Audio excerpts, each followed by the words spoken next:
నమస్తే welcome to S7 news ముందుగా headlines. Cargo నౌకపై క్షిపణులతో హౌతీల దాడి, ముగ్గురు మృతి.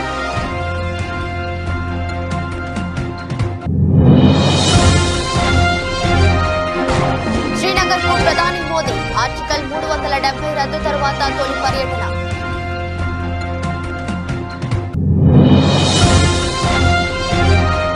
టీడీపీ జనసేన బీజేపీ పొత్తుపై ఉత్కంఠ, ఢిల్లీ చేరిన వ్యవహారం.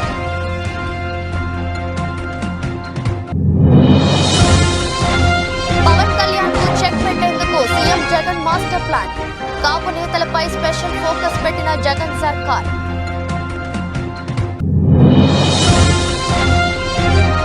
టచ్ చేస్తే అంతు చూస్తా, మరో 10 ఏళ్లు మనది అధికారం, CM Revanth mass warning.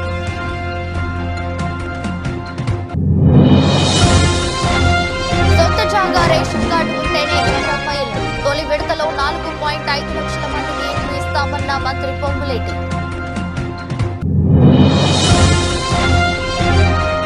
Ashwin కు 100వ test, team India guard of honour video.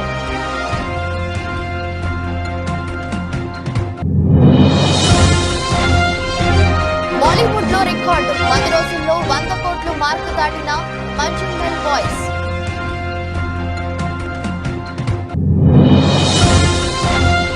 లాభాలతో ప్రారంభమైన మార్కెట్ సూచీలు 74,143 వద్ద కొనసాగుతున్న సెన్సెక్స్. యెమెన్లోని హౌతీ తిరుగుబాటుదారులు నానాటికి రెచ్చిపోతున్నారు. హామస్ ఇజ్రాయెల్ యుద్ధం జరుగుతున్న క్రమంలో హామస్ కు మద్దతుగా ఎర్ర సముద్రం మీదుగా రాకపోకలు సాగించే వాణిజ్య నౌకలే లక్ష్యంగా దాడులకు తెగబడుతున్నారు. ఈ దాడుల్లో ఇప్పటి వరకు నౌకలకే నష్టం వాటిల్లింది. అయితే హౌతీ రెబెల్స్ జరుపుతున్న దాడుల్లో తొలిసారిగా మరణాలు సంభవించాయి. గ్రీస్ యాజమాన్యానికి చెందిన ట్రూ కాన్ఫిడెన్స్ కార్గో నౌక బార్బడోస్ జెండా చైనా నుంచి సౌదీ అరేబియాలోని జెడ్డాకు వెళ్తుంది. ఆ నౌకపై గల్ఫ్ ఆఫ్ ఎడెన్ హౌతీ తిరుగుబాటుదారులు క్షిపణులతో దాడి చేశారు. ఈ దాడిలో కార్గో నౌక తీవ్రంగా దెబ్బతినింది. ఈ ఘటనలో 3 సిబ్బంది ప్రాణాలు కోల్పోయారు. మరో 6 గాయపడినట్లు అమెరికా అధికారులు ధృవీకరించారు. ఘటన జరిగిన సమయంలో నౌకలో సుమారు 20 మంది సిబ్బంది, 3 సాయుధ గార్డులు ఉన్నట్లు తెలిసింది. వారిలో భారత్ కు చెందిన 1, వియత్నాంగా చెందిన 4, ఫిలిప్పైన్స్ కి చెందిన 15 మంది సిబ్బంది ఉన్నట్లు నౌక యాజమాన్యం తెలిపింది. యెమెన్ నగరం ఎడెన్ కు 90 కిలోమీటర్ల దూరంలో ఈ దాడి జరిగినట్లు పేర్కొంది.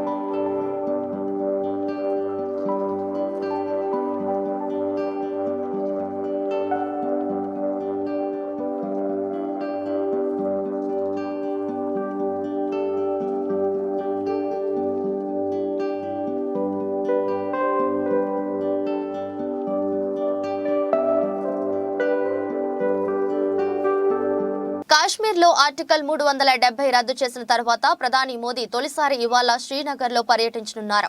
అక్కడ ఆయన అనేక అభివృద్ధి కార్యక్రమాలను ప్రారంభించారు. సుమారు 6,400 కోట్ల ఖరీదైన పనులను ఆయన స్టార్ట్ చేయనున్నారు.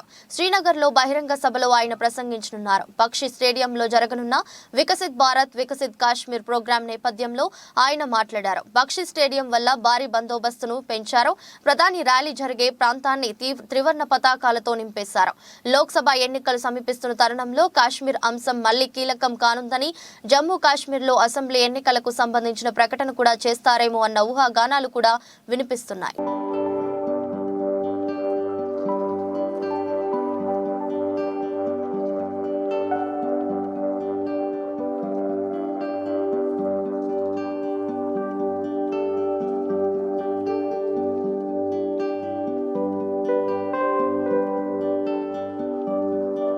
ఏపీలో పొత్తుల పంచాయతీ రసవత్తరంగా మారింది. బీజేపీతో టీడీపీ జనసేన కూటమి పొత్తు వ్యవహారం ఢిల్లీకి చేరింది. బీజేపీతో పొత్తు సంగతి తేలిన తర్వాతే TDP Janasena second list release చేయాలని చంద్రబాబు పవన్ కళ్యాణ్ నిర్ణయించారు. ఇవాళ సమావేశమైన ఇరు పార్టీల నేతలు పొత్తులు సెకండ్ లిస్టుపై దాదాపు గంటన్నర సేపు చర్చించారు. బీజేపీతో చర్చలు పూర్తయ్యాకే రెండో జాబితా విడుదల చేయాలని డిసైడ్ అయ్యారు. మరోవైపు నెక్స్ట్ లిస్టుపై బీజేపీ కోర్ కమిటీ ఇవాళ రేపు సమావేశం కానుంది. ఈ సమావేశాల్లో ఏపీ టీడీపీలో పొత్తులపై క్లారిటీ వచ్చే అవకాశం కనిపిస్తుంది. ఏపీ బీజేపీ అధ్యక్షురాలు పురంధేశ్వరి ఇప్పటికే ఢిల్లీలో ఉన్నారు. ఇక చంద్రబాబు ఢిల్లీ టూర్ పై 2 రోజులుగా ఊహాగానాలు కొనసాగుతున్నాయి. పొత్తుల అంశంలో దాగుడు మూతలకు తెరపడే అవకాశం కనిపిస్తుంది. ఫిబ్రవరి 7వ తేదీ నుంచి అమిత్ షాను చంద్రబాబు కలిసినప్పటి నుండి పొత్తు ఉంటుందా ఉండదా అనే సంశయం ఇప్పటి వరకు కొనసాగింది. తాజాగా అందిన కీలక సమాచారం ప్రకారం చంద్రబాబు రేపు ఢిల్లీ వెళ్లనున్నారు. పవన్ కళ్యాణ్ కూడా వెళ్లనున్నారు. దీనిపై అధికారికంగా సమాచారం వచ్చింది. టీడీపీ లాంఛనంగా ఎన్డీఏలో చేరే అవకాశం ఉంది. ఆ తర్వాత సీట్ల సర్దుబాటు గురించి ఢిల్లీ పెద్దలతో చంద్రబాబు చర్చించే ఛాన్స్ ఉంది. అప్పుడు ఢిల్లీ పెద్దలు ఒక కమిటీ వేసి టీడీపీ జనసేనతో ఏపీలో సీట్ల సర్దుబాటుపై చర్చలను ముందుకు తీసుకెళ్లే అవకాశం ఉంది. అదంతా రాష్ట్ర స్థాయిలో జరిగే ఛాన్స్ ఉంది.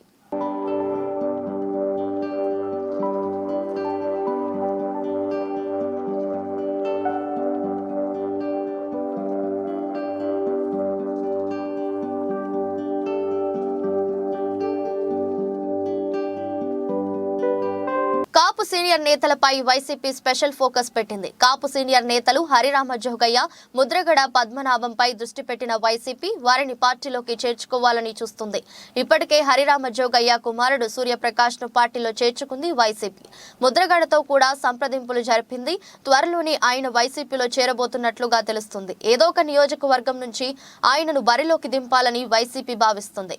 మరోవైపు వంగవీటి రాధాను పార్టీలోకి తెచ్చేందుకు వైసీపీ ప్రయత్నిస్తుంది. వంగవీటి రాధాను బందర్ ఎంపీగా పోటీ చేయించాలని వైసీపీ ప్లాన్ చేస్తుంది.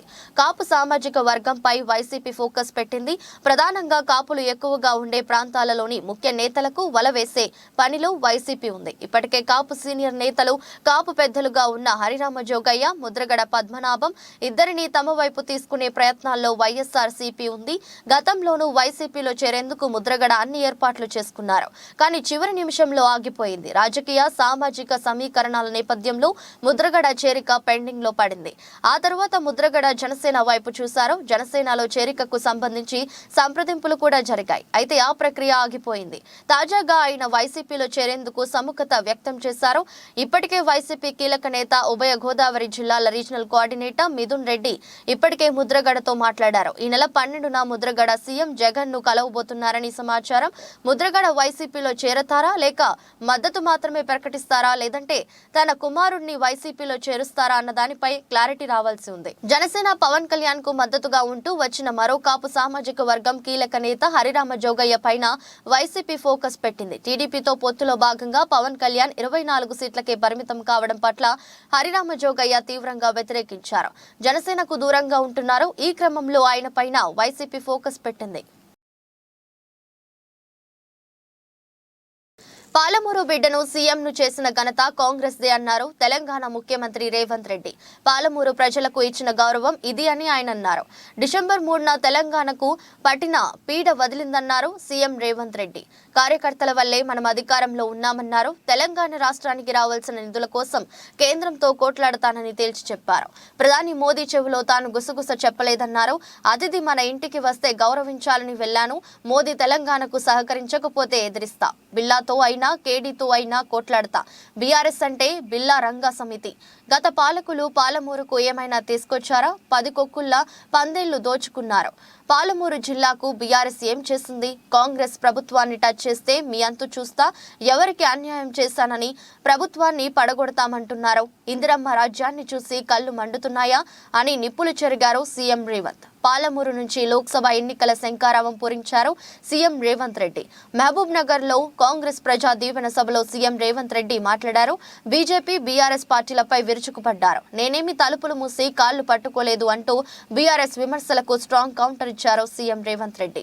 ఆత్మ బలిదానాలు చేసుకొని అమరులై ఈ రోజు తెలంగాణ రాష్ట్రాన్ని సాధించింది.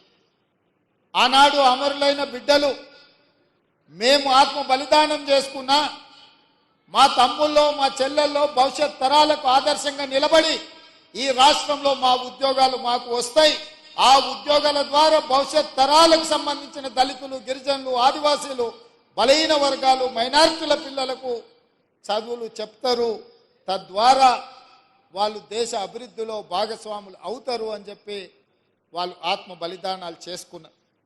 ఆ ఆత్మ బలిదానాల స్ఫూర్తితో ఏర్పడ్డ తెలంగాణ రాష్ట్రం ఆనాటి ప్రభుత్వం ఆ స్ఫూర్తితో పనిచేయాల్సింది వదిలేసి కుటుంబం యొక్క సంక్షేమం కోసం, కుటుంబంలో ఉన్న వ్యక్తుల పదవుల కోసం, వాళ్ళ యొక్క లాభార్జన, వాళ్ళ యొక్క ధనదాహం తీర్చుకోవడానికి గత 10 సంవత్సరాలు వాళ్ళు అదే పనిలో మునిగి తేలిన ఫామ్ హౌస్ మత్తులో వాళ్ళు ఉండి లక్షలాది నిరుద్యోగ యువకుల యొక్క ఆకాంక్షలు నెరవేర్చడంలో వాళ్ళు వైఫల్యం చెందిన మీరందరూ దిల్సుఖ్ నగర్ సెంటర్లోనో, అశోక్ నగర్ చౌరస్తాలోనో, అమీర్పేట జంక్షన్లోనో గ్రామాల నుంచి పేద తల్లిదండ్రులు రూపాయి కూడబెట్టి ఉపాధి హామీ కూలికి పోయి సంపాదించి మీకు పంపిస్తే కోచింగ్ సెంటర్ల చుట్టూ తిరుగుతూ దిల్సుఖ్ నగర్లోనో రకరకాల ప్రాంతాలలో మీరు కష్టపడి చదువుకున్నారు.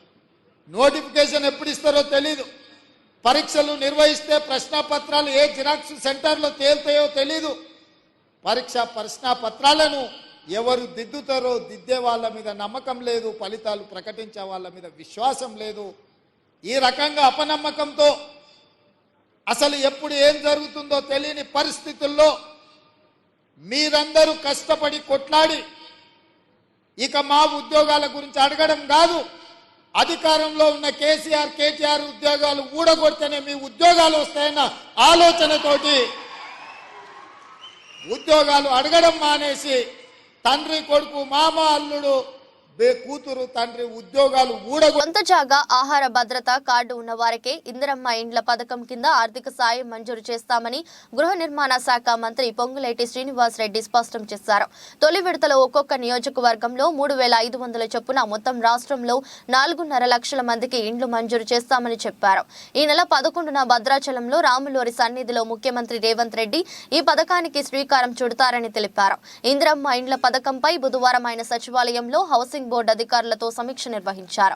ఈ సందర్భంగా పొంగులేటి మాట్లాడుతూ తమ ప్రభుత్వం 6 గ్యారెంటీల అమలులో భాగంగా ఇందిరమ్మ ఇండ్ల పథకం కింద ఇల్లు లేని వారికి ఇంటి స్థలం ఉన్న వారికి ఇంటి నిర్మాణానికి 5 లక్షల సాయం అందించడానికి అవసరమైన కార్యాచరణ ప్రారంభించిందని చెప్పారు. ఈ పథకాన్ని తెలంగాణ రాష్ట్ర హౌసింగ్ కార్పొరేషన్, జిల్లా కలెక్టర్లు, మున్సిపల్ కమిషనర్లు పర్యవేక్షిస్తారని తెలిపారు. తొలి విడతలో సొంత స్థలం కలిగిన వారికి ఇందిరమ్మ ఇండ్ల నిర్మాణానికి 5 లక్షల చొప్పున మంజూరు చేస్తామని స్పష్టం చేశారు. 400 చదరపు అడుగులకు తక్కువ కాకుండా ఇండ్లను నిర్మించాలని, హాలు, బెడ్రూమ్, వంటగది, బాత్రూమ్ తప్పనిసరిగా ఉండాలని చెప్పారు. మహిళల పేరు మీదనే ఇండ్లను మంజూరు చేస్తామని, ప్రజాపాలనలో వచ్చిన దరఖాస్తులను పరిశీలించి ఆహార భద్రతా కార్డు ఆధారంగా లబ్ధిదారులను ఎంపిక చేస్తామని వివరించారు. ఇందిరమ్మ ఇండ్ల నిర్మాణానికి సంబంధించిన మార్గదర్శకాలను వెంటనే విడుదల చేయాలని అధికారులకు సూచించారు. 3 కాలేజీల్లో కంటే ది బెస్ట్ కాలేజీగా ఈ నేలకొండపల్లి కాలేజీని చేస్తుంది. దీనికి కావాల్సిన నిధులు కానీ ఇతరత్ర తప్పకుండా ప్రభుత్వ పక్షాన సాయం తీసుకుంటాం. రోల్ మోడల్గా ఈ కాలేజీని చేసుకుంటాం. తెలంగాణ రాష్ట్రం ఏర్పడిన 10 సంవత్సరాలు ఏదైతే గత ప్రభుత్వ పరిపాలనలో విద్యని చిన్న చూపు చూశారు అన్నమాట నిజం. అన్ని రంగాల కంటే కూడా బడ్జెట్లో విద్య పట్ల కొంత నిధులు ఏర్పాటు చేసి తీరా నిధులు రిలీజ్ చేసే టైం వచ్చేసరికి బడ్జెట్లో పెట్టిన నిధుల్లో సగం కూడా ఖర్చు ఏదైనా ఖర్చు కాలేదంటే మళ్ళీ వచ్చే సంవత్సరం దీనికంటే ఎక్కువ ఫిగర్ చూపిస్తాడు. ఎవరికి ఈ అర్థం కాని కన్ఫ్యూజన్లో రాష్ట్రంలో విద్య డెఫినెట్గా వెనక పడింది అనేది చెప్పకనే తప్పదు. మీ అందరి ప్రేమ అభిమానాలతో ఏ ఇందిరమ్మ రాజ్యాన్ని తెచ్చుకున్నామో ఈ ఇందిరమ్మ రాజ్యంలో విద్యకి, వైద్యానికి పెద్దపీట వేయాలన్నదే ఈ ఇందిరమ్మ రాజ్యంలో మా అందరి ఆశయం. అది మీ కళ కూడా. ప్రతి ఇంటికి ఒక ఉద్యోగం వస్తుందని ప్రతి యువకుడు కలకన్నాడు. కానీ మాటలకే పరిమితమైంది గత ప్రభుత్వం. చేతల్లో నిరుప్రయోగంగా యువతని విస్మరించింది గత ప్రభుత్వం. ఈనాడు ఇందిరమ్మ రాజ్యంలో సుమారు మొదటి 85 రోజుల్లోనే 28,000 ఉద్యోగాలు ఇచ్చిన ఘనత ఈ రాష్ట్ర ప్రభుత్వాన్ని, ఇందిరమ్మ ప్రభుత్వాన్ని. ప్రైవేటు స్కూళ్ళని మరిపించే విధంగా గవర్నమెంట్ సెక్టార్లో ఉన్న స్కూల్స్ని నడిపించాలన్నది ఇందిరమ్మ రాజ్యం యొక్క చిత్తశుద్ధి. ఇటువంటి ప్రభుత్వాన్ని తప్పకుండా మీ దీవెనలతో వచ్చింది. మీ అండదండలు ఉన్నాయి. మంచి పరిపాలన ఇవ్వడానికి ఈ ప్రభుత్వం సిద్ధంగా ఉంది. ఈ ప్రభుత్వం కావాల్సిన అన్ని వసతుల్ని మేడం గారికి చెప్పడం జరిగింది. పై అధికారులతో కూడా అవసరమైతే మాట్లాడి ఎక్కడా నిధులు ఇబ్బంది లేకుండా. భారత senior spinner Ravichandran Ashwin career లో మరో మైలురాయికి చేరుకున్నారు. ఈ మధ్య 500 వికెట్ల క్లబ్ లో చేరిన ఈ ఆఫ్ స్పిన్నర్ 100వ టెస్ట్ మ్యాచ్ ఆడుతున్నాడు. ఈ సందర్భంగా ధర్మశాలలో హెడ్ కోచ్ రాహుల్ ద్రవిడ్ భారత జట్టు ఆటగాళ్లు అశ్విన్ ను ప్రత్యేక అభినందనలు తెలిపారు. కోచ్ ద్రవిడ్ 100వ టెస్ట్ క్యాంప్ ను అశ్విన్ కు బహుకరించాడు. అనంతరం అతడు భార్య ప్రీతి, ఇద్దరు కూతుళ్లతో కలిసి ఫోటోలు దిగాడు. డ్రెస్సింగ్ రూమ్ నుంచి అశ్విన్ మైదానంలో అడుగు పెట్టేటప్పుడు టీమిండియా ఆటగాళ్లు ఇరువైపులా నిలబడి గార్డ్ ఆఫ్ ఆనర్ తో గౌరవించారు.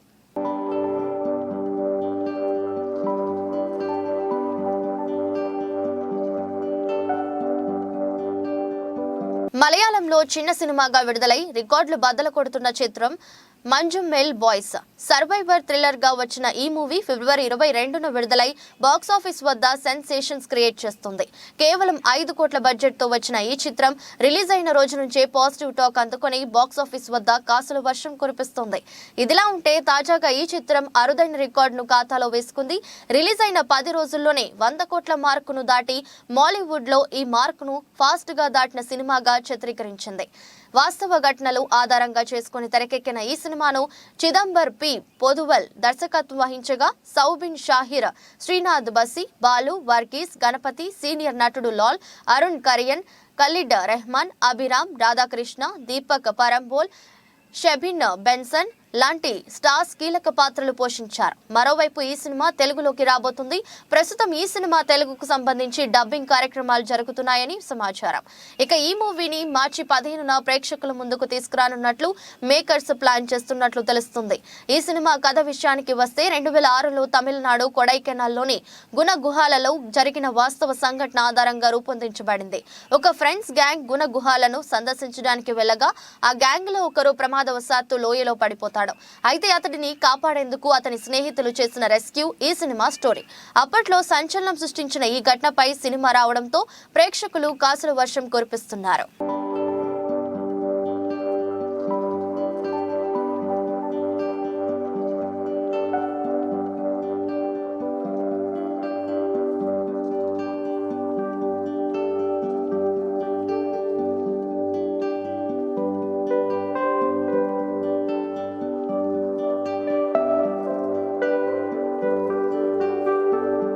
అంతర్జాతీయ మార్కెట్లలోని సానుకూల సంకేతాల మధ్య దేశీయ స్టాక్ సూచీలు గురువారం లాభాలతో ప్రారంభమయ్యాయి. ఉదయం 9:24 సమయంలో సెన్సెక్స్ 57 పాయింట్ల లాభంతో 74,143 వద్ద ట్రేడ్ అవుతుంది. నిఫ్టీ 15 పాయింట్లు పెరిగి 22,489 దగ్గర కొనసాగుతుంది. డాలర్తో పోలిస్తే రూపాయి మారకం విలువ 82.83 వద్ద ప్రారంభమైంది. సెన్సెక్స్ 30 సూచీలో JSW Steel, Bajaj Finserv, Bajaj Finance, Tata Steel, SBI, Power Grid, Asian Paints, HUL, HDFC Bank, Nestle India షేర్లు లాభాల్లో ట్రేడ్ అవుతున్నాయి. M&M, ICICI Bank, Infosys, Reliance, TCS, Axis Bank, Kotak Mahindra Bank, IndusInd Bank, UltraTech Cement, Titan షేర్లు నష్టాల్లో కొనసాగుతున్నాయి. America మార్కెట్లు బుధవారం లాభాలతో ముగిశాయి. నేడు ఆసియా పసిఫిక్ ప్రధాన సూచీలు సానుకూలంగానే ఉన్నాయి. జపాన్లో నిక్కీ సూచీ ఆరంభంలో రికార్డు గరిష్టాన్ని తాకింది. అంతర్జాతీయ మార్కెట్లో బ్యారెల్ బ్రెంట్ చమురు ధర $82.85 వద్ద ట్రేడ్ అవుతుంది. విదేశీ సంస్థాగత మదుపరులు బుధవారం నికరంగా 2,767 కోట్లు విలువ చేసే షేర్లను కొనుగోలు చేశారు. దేశీయ సంస్థాగత మదుపరులు సైతం 2,150 కోట్ల స్టాక్స్ ను కొన్నారు.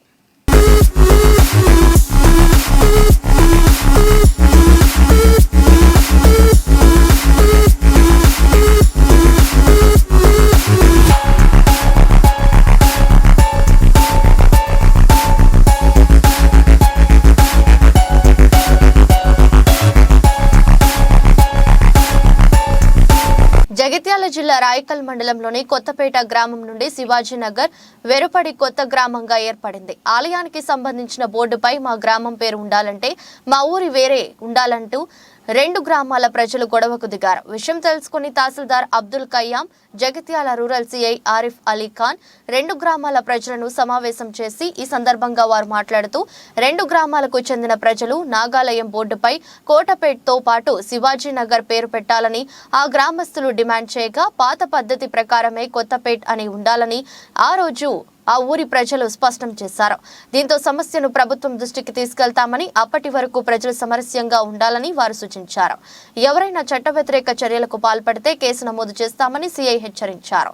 ఈ కార్యక్రమంలో ఎస్ఐ అజయ్, ఆలయ ఈవో విక్రమ్, ఆర్ఐ పద్మయ్య, 2 గ్రామాల ప్రజా ప్రతినిధులు, గ్రామస్తులు తదితరులు పాల్గొన్నారు. ఎప్పుడు నేను లక్ష పెట్టుకుంటా మంచిగా పెట్టుకున్నాను. అట్లా లేడీస్ పైసలు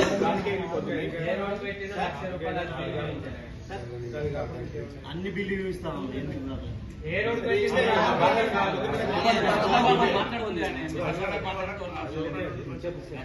ఎంఆర్ఓ గారు చెప్పినట్టు బోర్డులో పేరు ఉండడం వల్ల మీకు ఎటువంటి అభ్యంతరం ఉందని చెప్పేసి అడుగుతున్నారు. అంతే మీరు ఇప్పుడు అనేది మీ దీంతో ప్రకారం చూసుకుంటే సార్ అది పక్క పెట్టండి.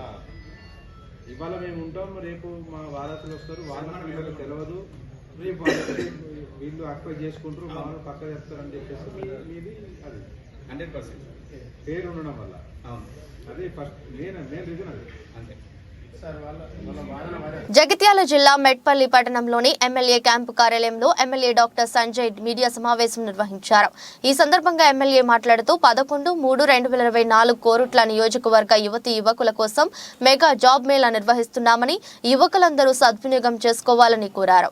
అనంతరం జాబ్ మేళా పోస్టర్ ని ఆవిష్కరించారు. ఈ కార్యక్రమంలో మున్సిపల్ చైర్మన్, ఎంపీపీ, ప్రజా ప్రతినిధులు, కార్యకర్తలు తదితరులు పాల్గొన్నారు.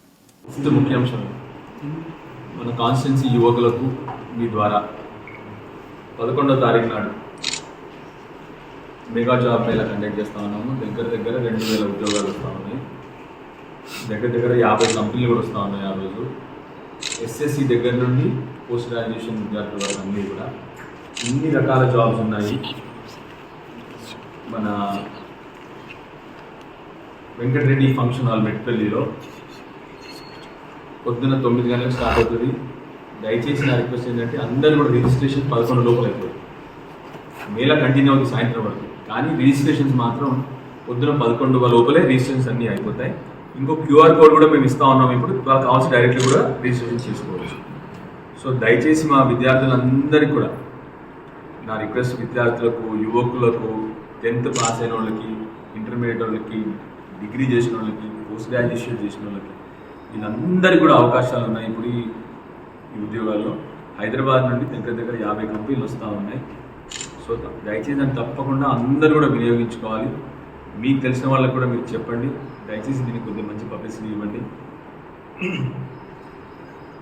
వార్తలు ముగించే ముందు మరోసారి హెడ్లైన్స్. కార్గో నౌకపై క్షిపణులతో హౌతీల దాడి, 3 మృతి.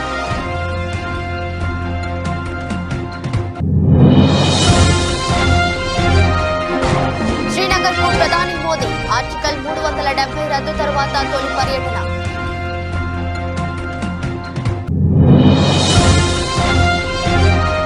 టీడీపీ, జనసేన, బీజేపీ పొత్తుపై ఉత్కంఠ, ఢిల్లీ చేరిన వ్యవహారం.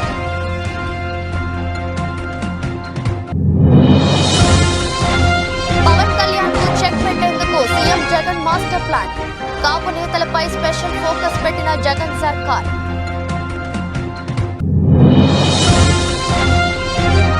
టచ్ చేస్తే అంతు చూస్తా, మరో 10 ఏళ్లు మనది అధికారం, CM Revanth mass warning.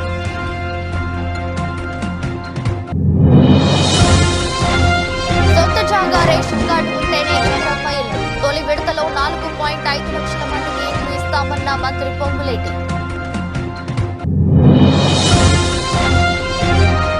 Ashwin కు 100వ test, team India guard of honour video.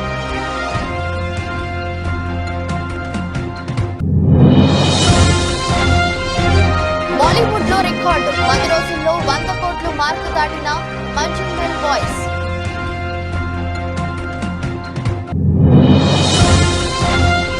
లాభాలతో ప్రారంభమైన మార్కెట్ సూచీలు 74,143 వద్ద కొనసాగుతున్న సెన్సెక్స్. ఇది రోజు బులెటిన్. మరో బులెటిన్లో మళ్ళీ కలుద్దాం. అంతవరకు సెలవు. నమస్కారం.